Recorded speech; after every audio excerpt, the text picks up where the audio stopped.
नमस्कार, बहुत स्वागत है आपका। न्यूज स्टेट देख रहे हैं आप। मैं हूं आपके साथ इशिका राणा। तो पहाड़ों पर बर्फबारी मैदानों के लिए भीषण सर्दी लेकर आई है। देखिए, ठंडी हवाओं और कोहरे की वजह से पूरे उत्तर भारत की सुबह घने कोहरे की चपेट से शुरू हुई। उत्तर भारत के कुछ इलाकों में बारिश भी शुरू हो चुकी है। लिहाजा सवाल है कि क्या ठंड की असली पिक्चर अभी बाकी है।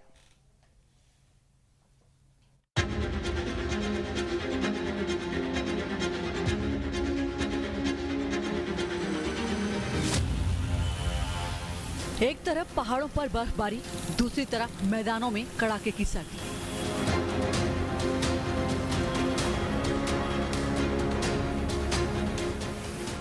उत्तर भारत में फिर आया बारिश का लय। टेम्परेचर तोड़ रहा हर दिन record.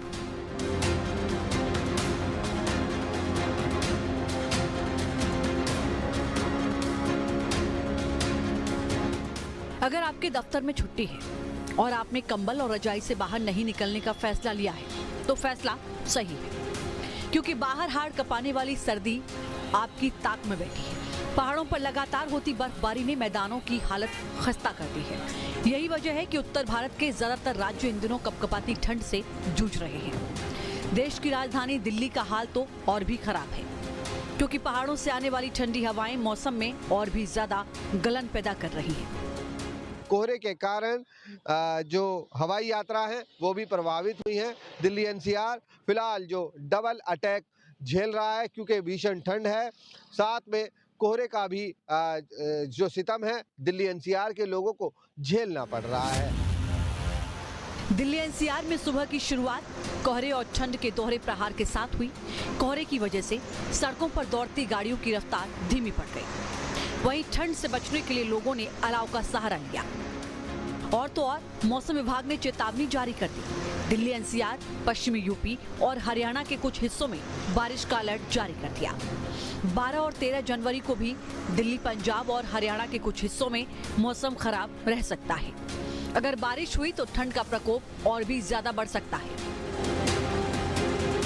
Thunderstorms mainly, but some hailstorm activity mainly over West Rajasthan today and tomorrow over the entire northwest India, including Jammu and Kashmir, Himachal Pradesh, Uttarakhand, West Uttar Pradesh, Northwest Madhya Pradesh, North Rajasthan, Punjab and Haryana. Day after tomorrow, which is 12th, we are expecting thunderstorm activity and light rainfall. कोहरे का सबसे ज्यादा असर ट्रेनों और हवाई यातायात पर पड़ा है। दिल्ली में खराब मौसम की वजह से कम 100 से ज्यादा उड़ानें प्रभावित हुई हैं। वहीं 25 से ज्यादा ट्रेनें देरी से चल रही हैं, जिसकी वजह से यात्रियों को काफी मुश्किलों का सामना करना पड़ रहा है। दूसरी ओर राजस्थान में भी ठंड कहर बरपा रही है। जयपुर में सुबह 10 बजे से शुरू हुई बारिश ने ठंड को और भी बढ़ा दिया है।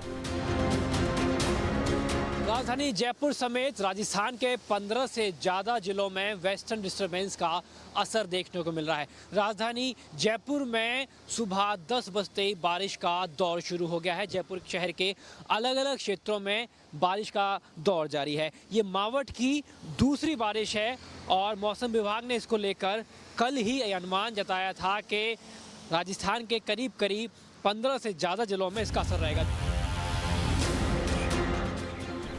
ताजनगरी आगरा में भी ठंड जमकर कहर बरपा रही है।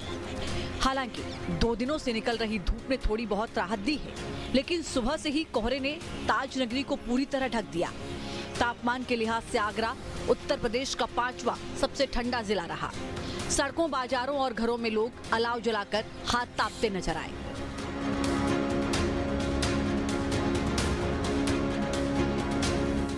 जम्मू कश्मीर में तो ठंड जमकर कहर बरपा रही है। पहलगाम में तो तापमान 0 से -10 डिग्री के नीचे तक पहुंच गया।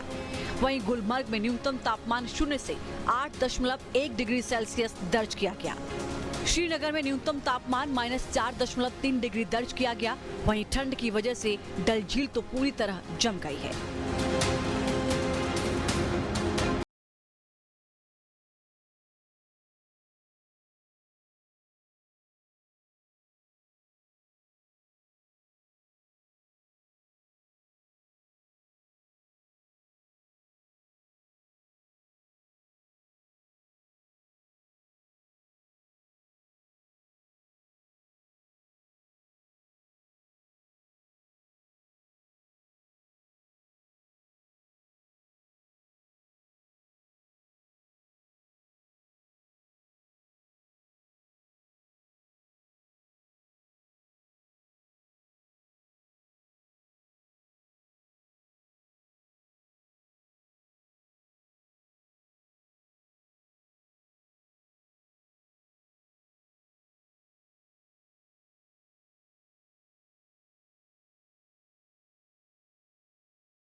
बर्फीला प्रहार मुसीबत धुआंधार। जी हां, देश हो या दुनिया, बर्फबारी का कहर लगातार बढ़ता जा रहा है। बर्फबारी के बीच अहम सवाल यह है कि क्या इस साल पहाड़ी इलाकों का स्नो कवर बढ़ने वाला है। अहम सवाल यह भी है कि क्या 48 घंटे के बाद सबसे बड़ा बर्फीला प्रहार होगा। आखिर दिसंबर जनवरी में बदलते मौसम का क्या है पैगाम, इस रिपोर्ट के जरिए समझने की कोशिश करते हैं।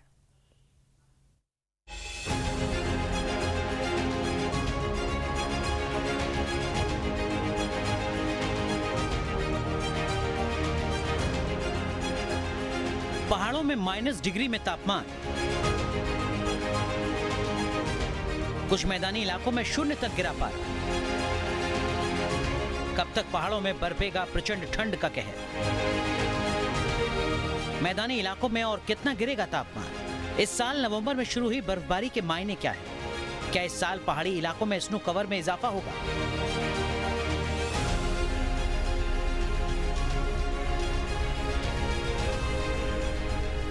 गुरेज की ये तस्वीर बता रही है कि इन पहाड़ी इलाकों में कितनी बर्फबारी हुई है। रेतीली बर्फ की मोटी परत को हटाकर रास्ता बनाने की कोशिश हो रही है। कश्मीर में ज्यादातर पहाड़ी इलाकों में हाल ऐसा ही है।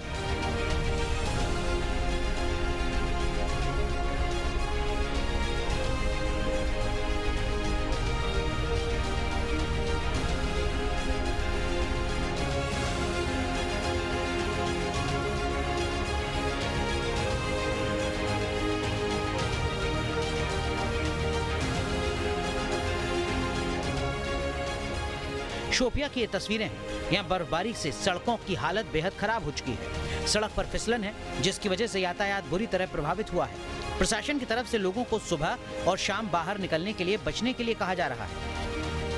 कश्मीर के तमाम इलाकों में इस साल भारी बर्फबारी हुई है। कश्मीर में इस वक्त सबसे ठंडे 40 दिनों का कहर देखने को मिल रहा है। 3 साल बाद कश्मीर में इस अंदाज में बर्फ गिरी है। पहाड़ों के संतुलन के लिए बर्फबारी जरूरी है, लिहाजा इसका स्वागत तो किया गया, लेकिन इसकी वजह से आम लोगों की मुसीबत भी बढ़ गई। तो बता दूं कि कश्मीर घाटी में बर्फबारी हुई, लेकिन बर्फबारी की वजह से लोगों को बहुत ही मुश्किलों का सामना करना पड़ रहा है। बिल्कुल इस वक्त आप देख सकते हो काफी ज्यादा बर्फबारी जो है कश्मीर घाटी में हुई। चाहे मैदानी इलाकों की बात करेंगे या पहाड़ी इलाकों की बात करेंगे तो छप्पड़ फाड़ के जो बर्फबारी है वो कश्मीर घाटी में हुई है। लेकिन इस वक्त आप देख सकते हो बिल्कुल ये पूरी तरीके से जो पूरा बर्फ है ये जम चुका है। ये आप देख सकते हो ये बिल्कुल फ्रीज हुआ है। ये आप देख सकते हो रोड की हालत जो है बिल्कुल, ये आपको मैं रिपोर्ट दिखाने की कोशिश कर रहा हूँ किस तरह ये बर्फ जो है पूरी तरीके से जो है जम चुका है। वैसे इस साल हिमाचल प्रदेश की राजधानी शिमला में भी अच्छी बर्फबारी देखने को मिल रही है। बर्फबारी की ये तस्वीरें खुशनुमा एहसास करवा रही हैं। बर्फबारी की वजह से पहाड़ी शहर पर्यटकों से गुलजार हो चुके हैं। बहुत मज़ा आ रहा है। कल से कुफरी में काफ़ी स्नो हुई है और हम लोगों ने बहुत एंजॉय किया और पूरे परिवार सहित बहुत एंजॉय किया और हमें बहुत अच्छा लग रहा है। जी बहुत बर्फ़ मिली। कल शाम को हम देखे थे, हम यहीं थे कुफरी में शाम को, तो बहुत स्नोफॉल हुई, तो बहुत मज़ा आया स्नोफॉल में। और ट्रैफिक भी जाम हो गया था, बट बहुत अच्छा लगा हम लोगों को। ना बहुत बार भी देखी है, आगे भी देखी है।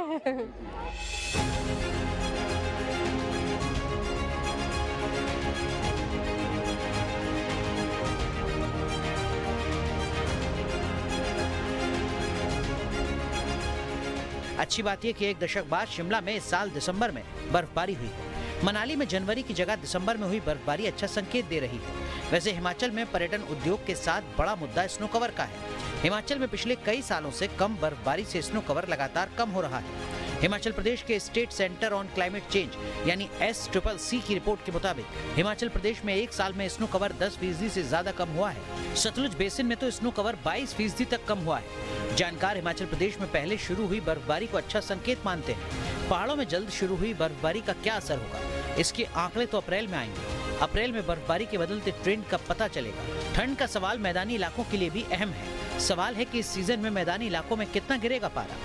राजस्थान में माउंट आबू की ये तस्वीरें हैं। यहाँ ठंड और पाले का खौफनाक प्रकोप देखने को मिल रहा है। माउंट आबू में तापमान 1 डिग्री तक पहुँच गया है। तापमान में आई गिरावट के चलते रात को पड़ी ओस की बूंदें बर्फ में तब्दील हो चुकी हैं। इस कड़ाके की ठंड में लोगों के पास बस अलाव का ही सहारा है। वैसे देश के मैदानी इलाकों में इस वक्त ठंड और कोहरे का डबल अटैक देखने को मिल रहा है। चंडीगढ़ की ये तस्वीरें हैं, पूरा शहर कोहरे की आगोश में है। कड़ाके की ठंड की मुसीबत मध्य प्रदेश में भी देखने को मिल रही है। जनवरी में दूसरी बार मध्य प्रदेश में ठंड का इतना खौफनाक रूप देखने को मिल रहा है। यहाँ दिन रात के तापमान में 2 से 3 डिग्री की गिरावट आई है। मौसम विभाग का कहना है कि यहाँ 3 दिन कड़ाके की ठंड पड़ेगी। देखिए, मध्य प्रदेश में कड़ाके की ठंड का दूसरा दौर चालू हो गया है, जहां पर लगातार मध्य प्रदेश में कड़ाके की ठंड पड़ रही है। मध्य प्रदेश के कई जिलों में हल्की बूंदाबांदी बारिश हो रही है, लेकिन राजधानी भोपाल के नजदीक सीहोर के समय में आपको तस्वीरें दिखाना चाहूंगा, जहां पर आप देख सकते हैं किस तरह से पूरी तरह से जो फॉग यानी कोहरा है वो पूरी तरह से चादर ओढ़े हुए हैं। यानी जो विजिबिलिटी की अगर बात करें तो वो तमाम तरीके से जीरो नजर आ रही है, क्योंकि ये तस्वीरें आप देखिए किस तरह से चारों तरफ अगर देखेंगे तो पूरी तरह से कोहरा ही कोहरा नजर आएगा। ये सीहोर के ग्रामीण क्षेत्रों की तस्वीरें, जहां पर news state Madhya Pradesh Chhattisgarh ground zero पर सुबह से पहुंच चुका है और जहां पर किसानों से भी हम यहाँ पर लगातार बातचीत कर रहे हैं। किसानों का कहना है कि जिस तरह से ये कोहरा गिरा, इसकी वजह से जो फसल फूल पर है उसमें कहीं ना कहीं एक बड़ा नुकसान देखने को मिल रहा है।